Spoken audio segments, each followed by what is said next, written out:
নমস্কাৰ পুনৰ এটি নতুন ৰেচিপি ভিডিঅ'ৰ সৈতে মই চন্দনাই মোৰ ইউটিউব চেনেল সৃষ্টিলৈ আপোনালোকক স্বাগতম জনালোঁ। আজি মই লৈ আহিছোঁ এটি ভুজিয়া ৰেচিপি। সাধাৰণতে ভুজিয়া বনাবলৈ এটি মেচিনৰ প্ৰয়োজন হয়, কিন্তু মেচিন নোহোৱাকৈও এটি সহজ উপায়েৰে এই ভুজিয়া বনাব পাৰি। আজি মই সেই সহজ উপায়টোৰে এই ভুজিয়া বনাইছোঁ আৰু এই ভিডিঅ'টোতো সেই সহজ উপায়টোৰে ভুজিয়া বনাই দেখুৱাম।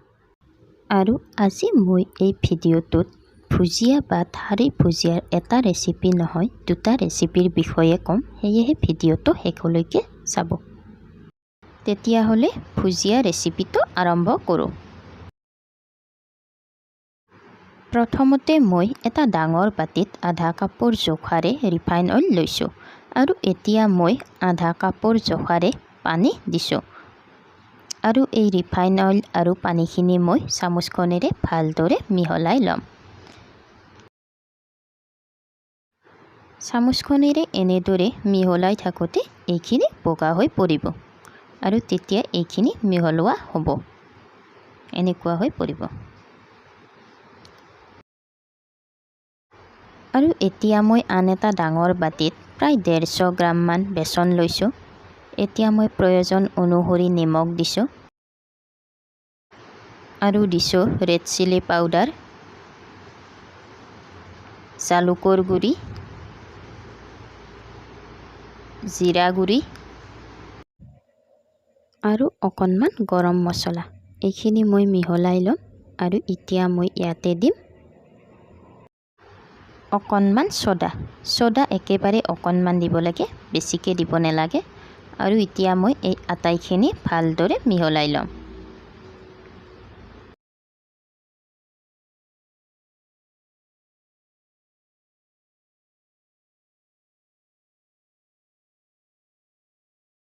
এইখিনি মোৰ মিহলাই লোৱা হ'ল আৰু এতিয়া মই আগতে মিহলাই থোৱা তেল আৰু পানীখিনি ইয়াত অলপ অলপকৈ দি ভালদৰে মিহলাই যাম।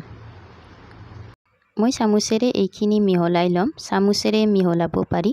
আপোনালোকে যদি চামুচেৰে অসুবিধা পায় তেনেহ'লে হাতেৰেও মিহলাই ল'ব পাৰে। এতিয়া মই আকৌ অলপমান তেল আৰু পানী ইয়াতে দিম।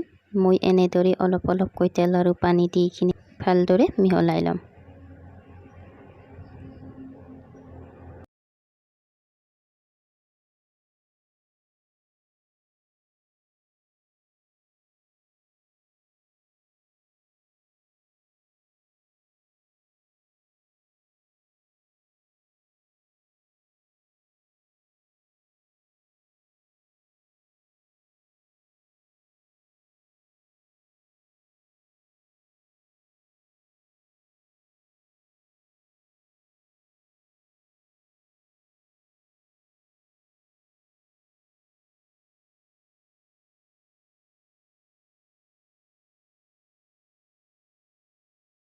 আৰু মই ইয়াতে এবিধ সামগ্ৰী দিবলৈ একেবাৰে পাহৰি গৈছিলোঁ আৰু সেইবিধ হৈছে গোটা জিৰা।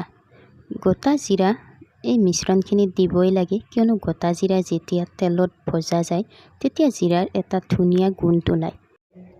সেয়েহে মই গোটা জিৰাখিনি এতিয়া দি দিছোঁ। আপোনালোকে যেন মোৰ নিচিনাকৈ গোটা জিৰা দিবলৈ একেবাৰে পাহৰি নাযায়। মোৰ এই মিশ্ৰণখিনি অলপ বেছি লাহি হৈছে, সেয়েহে মই ইয়াত আৰু 2 চামুচ বেচন দি দিছোঁ আৰু এই আটাইখিনি পুনৰ ভালদৰে মিহলাই ল'ম।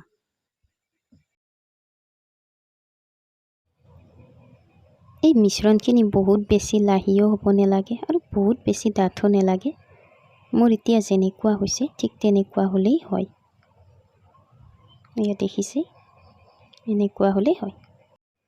আৰু এতিয়া আহিছোঁ ভুজিয়া বনোৱা সেই সহজ উপায়টোলৈ। এইটো এটা মই মিঠাতেলৰ পেকেট লৈছোঁ আৰু এফালে এনেদৰে কাটি লৈছোঁ আৰু আনফালে কণা এটাত এনেদৰে সৰুকৈ কাটি লৈছোঁ। আপোনালোকে এনেকুৱা ধৰণৰ আন পেকেটো ল'ব পাৰে, যেনে চয়াবিনৰ পেকেট, কিন্তু চয়াবিনৰ পেকেট ল'লে পেকেটটোৰ ভিতৰ ভাগত তেল সানি ল'ব লাগিব, নহ'লে বেচন পেকেটটোত লাগি ধৰিব।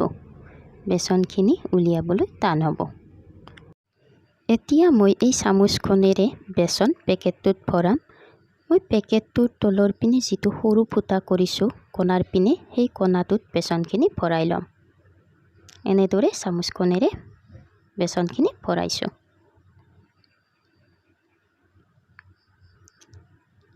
এতিয়া মই ইয়াতে আৰু অকণমান বেচন ভৰাই ল'ম। এনেদৰে পেকেটটো মেলি বেচনখিনি ভৰাই ল'ম।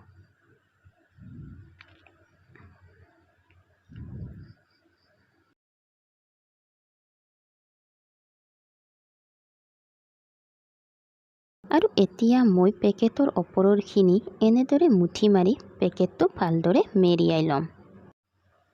এইটো মোৰ ৰেডি হ'ল আৰু এতিয়া ভুজিয়া ভাজিব লাগে। ভুজিয়া ভাজিবৰ বাবে মই এটা কেৰাহীত ৰিফাইন অইল গৰম হ'বলৈ দিছোঁ আৰু তেলখিনি ভালদৰে গৰম হোৱাত মই গেছৰ জুইকুৰা কমাই দিছোঁ। আৰু এতিয়া মই পেকেটত ভৰাই থোৱা বেচনৰ মিশ্ৰণখিনি তেলখিনিত দি দিম। এনেদৰে পেকেটৰ সহায়ত ঠাৰি ভুজিয়া ভাজিবলৈ একেবাৰেই সহজ। আপোনালোকে যেতিয়া ভাজিব তেতিয়া গমেই পাব কিমান সহজ এই পেকেটৰ সহায়ত ঠাৰি ভুজিয়া ভাজিবলৈ। এনেদৰে আচলতে আমি হাতত যেনেদৰে মেহেন্দি আঁকো ঠিক একেধৰণে পেকেটটো অকণমান হেঁচি দিব লাগে আৰু ভুজিয়াৰ মিশ্ৰণখিনি অতি সহজতে ওলাই আহে। এয়া দেখিছেই বহুতেই সহজ পেকেটৰ সহায়ত ঠাৰি ভুজিয়া বনাবলৈ।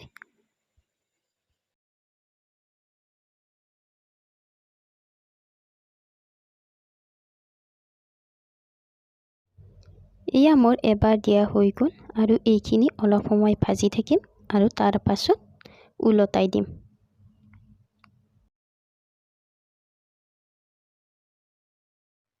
মোৰ কিছু সময় ভজা হ'ল আৰু এতিয়া মই ওলটাই দি আনটো ফালো ভাজি ল'ম।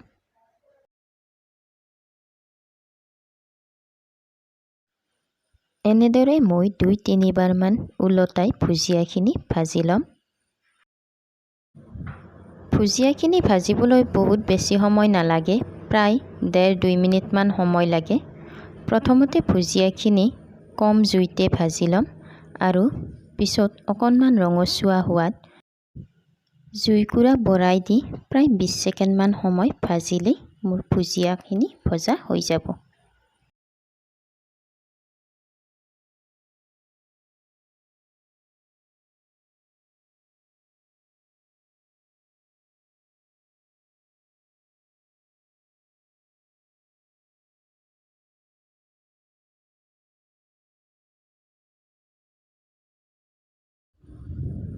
মোৰ ভুজিয়াখিনি ভজা হৈছেই, ভুজিয়াখিনি ধুনীয়া ৰঙচুৱা হৈছে আৰু এতিয়া মই এখন প্লেটত ভুজিয়াখিনি নমাই ল'ম।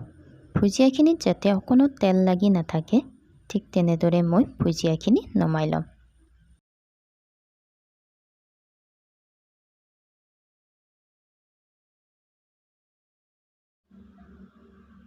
এয়া দেখিছেই ভুজিয়াখিনি দেখাতো ধুনীয়া হৈছে আৰু কুৰকুৰীয়া হৈছে।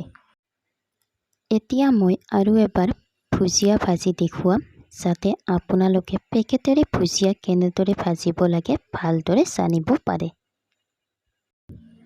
এনেদৰে জিলাপি পকোৱাৰ দৰে ঘূৰাইও দিব পাৰি, চিধাকৈও দিব পাৰি। আপোনালোকে যেনেকৈ সহজ পায় তেনেকৈ দি ল'ব।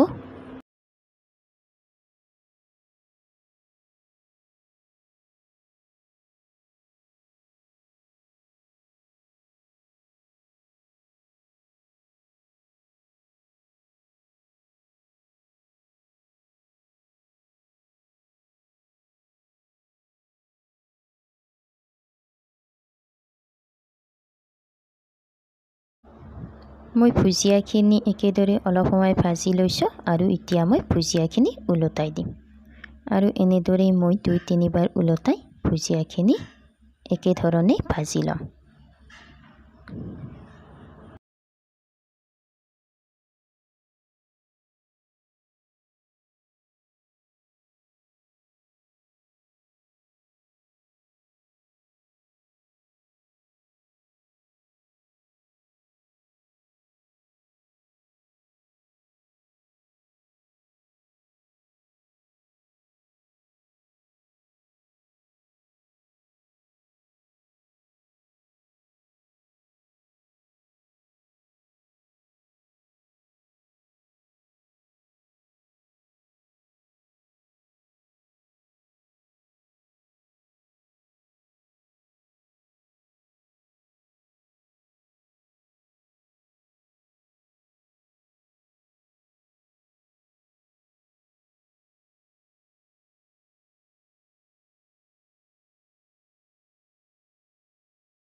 মোৰ এইখিনি ভুজিয়াও ভজা হ'ল আৰু এতিয়া মই প্লেটখনত নমাই ল'ম।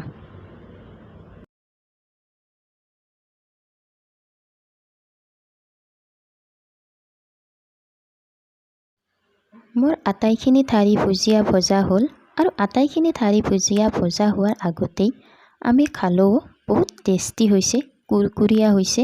দেখিবলৈ যিমান ধুনীয়া হৈছে খাবলৈও সিমানেই টেষ্টি হৈছে। মই এখন আপোনালোককো ভাঙি দেখুৱাইছোঁ। বাহিৰৰ পিনে ধুনীয়াই হৈছে, ভিতৰতনো কেনেকুৱা হৈছে। এয়া দেখিছেই কিমান চফ্ট আৰু কুৰকুৰীয়া হৈছে। দেখিছেই অতি সহজতে ভাঙিব পৰা গৈছে। অকণো টাইট হোৱা নাই, কুৰকুৰীয়া আৰু চফ্ট হৈছে। আৰু এয়া ভিতৰৰ ফালেও দেখিছেই ধুনীয়াকৈ ভজা গৈছে, অকণো কেঁচা হৈ নাই, একেবাৰে ধুনীয়াকৈ ভজা গৈছে। এই ভুজিয়াবিধ বনাবলৈও একেবাৰে সহজ দেখিলেই, আৰু ইয়াক বনাবলৈও বহুত বেছি সামগ্ৰী নালাগে আৰু খাবলৈও বহুত টেষ্টি হয়। গতিকে আপোনালোকেও এই ভুজিয়াবিধ বনাই খাব। এই ভুজিয়াবিধ এবাৰ বনাই শুকান বটল বা শুকান টিফিনত ভালদৰে ভৰাই থৈ 4-5 দিনলৈও খাব পৰা যায়। আৰু এতিয়া ক'ব লৈছোঁ মই ঠাৰি ভুজিয়াৰ দ্বিতীয় ৰেচিপিটোৰ বিষয়ে। এই ৰেচিপিটো ঠিক একেই ধৰণৰ, একেই সামগ্ৰীয়েই প্ৰয়োজন আৰু একেদৰেই বনাব লাগে। মাথো এই ভুজিয়াবিধত অকণমান ছ'ডা বেছিকৈ দিব লাগে, বহুত বেছি নহয়। এই ভুজিয়াবিধত যিমান দিছোঁ তাতকৈ অকণমান বেছিকৈ দিব লাগে। আৰু এই ভুজিয়াৰ বেচনৰ মিশ্ৰণখিনি অলপ লাহি হ'ব লাগে। এতিয়া বনোৱা ভুজিয়াৰ মিশ্ৰণখিনি যেনেকুৱা ডাঠ আছিল, সেই ডাঠ মিশ্ৰণখিনিত আৰু 3-4 চামুচমান পানী দিলে যেনেকুৱা মিশ্ৰণ হ'ব ঠিক তেনেকুৱা ধৰণৰ বনাই ল'ব লাগে। আৰু এই ভুজিয়াবিধো একেধৰণে পেকেটেৰে বনাব পাৰি। এই ভুজিয়াবিধ আপোনালোকে যেতিয়া বনাব তেতিয়া দেখিব যে ভুজিয়া সেই ভিতৰৰ ফালে ডাঠ হৈ নাথাকে। ভুজিয়া সেই ভিতৰৰ ফালে ফফলা হয় আৰু ভুজিয়া সেই ফুলি উঠে। এই ভুজিয়াবিধ খাবলৈও বহুতেই টেষ্টি হয়। এই দুয়ো ধৰণৰ ঠাৰি ভুজিয়াই খাবলৈ বহুতেই টেষ্টি হয়। গতিকে আপোনালোকে ঠাৰি ভুজিয়া দুয়োটা ৰেচিপি বনাব আৰু কোনবিধ ঠাৰি ভুজিয়া খাই বেছি ভাল পালে কমেণ্ট কৰি জনাব। ভিডিঅ'টো চাই ভাল পালে যদি ভিডিঅ'টো লাইক কৰিব, শ্বেয়াৰ কৰিব আৰু আগলৈ এই চেনেলটোত ভিডিঅ' চাবলৈ চেনেলটো ছাবস্ক্ৰাইব কৰিবলৈ একেবাৰেই নাপাহৰিব। ভিডিঅ'টো চোৱাৰ বাবে ধন্যবাদ।